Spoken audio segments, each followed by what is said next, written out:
What's up, Jets fans? This is GreenBean stopping by with a few thoughts as we head into Week 3 against the Denver Broncos. I want to point out a few things for people that are kind of finding it difficult to stay on the team, stay on board with what we're doing this year in the 2021 season.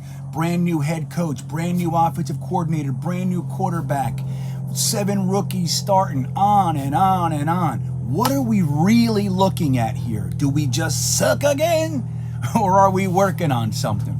It can be hard for us, especially when what we're looking at feels just like it used to for the past, let's just say 10 years, even though it does go deeper than that for some of our old school fans like myself.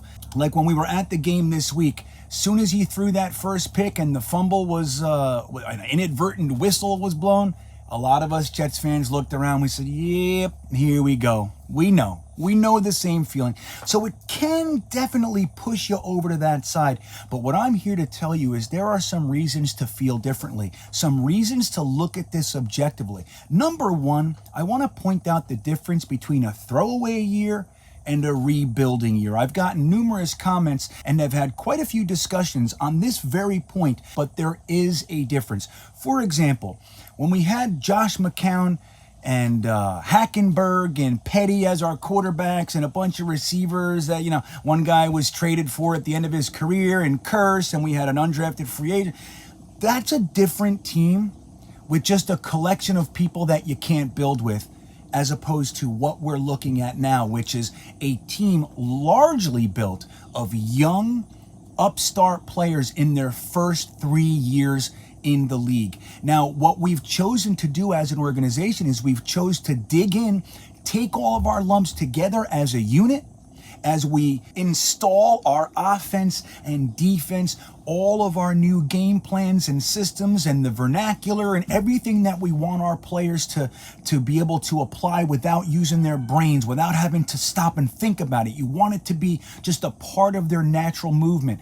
That takes time, but we're doing it all together. So we have our cornerbacks, we have our wide receivers, we have a quarterback, we have an offensive line that's playing with itself for the first time. I'm sorry about the way that may have sounded, not my intention, but they're playing together for the first time. We all are learning the same things at the same time. These are young guys that they want to build with. So that's one of the things I want to point out. This is not a throwaway year.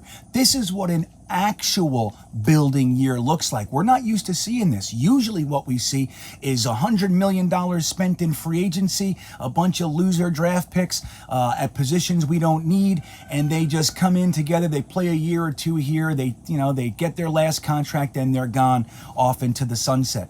That's not what we did here.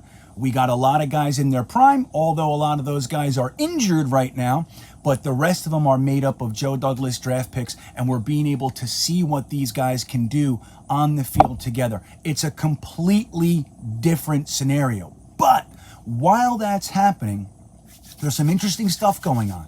One is our defense. Did you know that we were top 3 in the NFL for stopping teams on third down? 26.9% of the time, the other team has been effective on third down. So they've been in third down situations 26 times. They've only converted 7 out of those 26. So our defense is doing that thing that we like to call bend, don't break. That's kind of what we see going on. And for such a young defense, this is one of those things that really speaks volumes on what's going on here.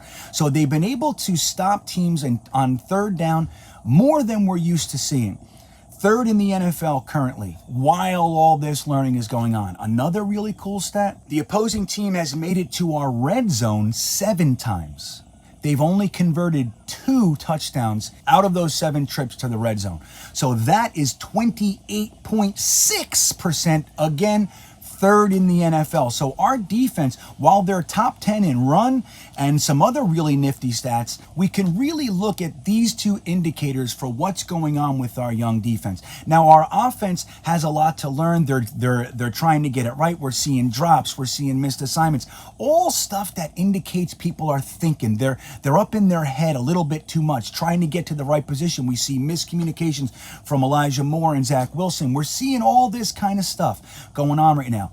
Absolutely expected. But while that's happening, this young batch of players is coming out and putting up some impressive numbers in areas, quite frankly, I had a lot of concern about. So as we head into Denver, guys, I gotta tell you, I'm feeling pretty good. All I really want to see is progress. Think about it like this. In the event Zach Wilson and Corey Davis from week 1 meet the running game and offensive line play of week 2, we just might have something, and that's what I think we're going to see.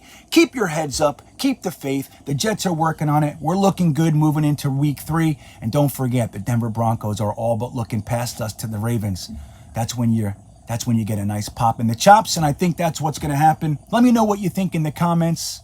What do you think about these numbers? Are they off base? Don't forget to like and subscribe, and follow me on Instagram at GreenBeanJetsfan and also at Twitter at BeanTheJetsFan. Hope you're having a great day. Go Jets.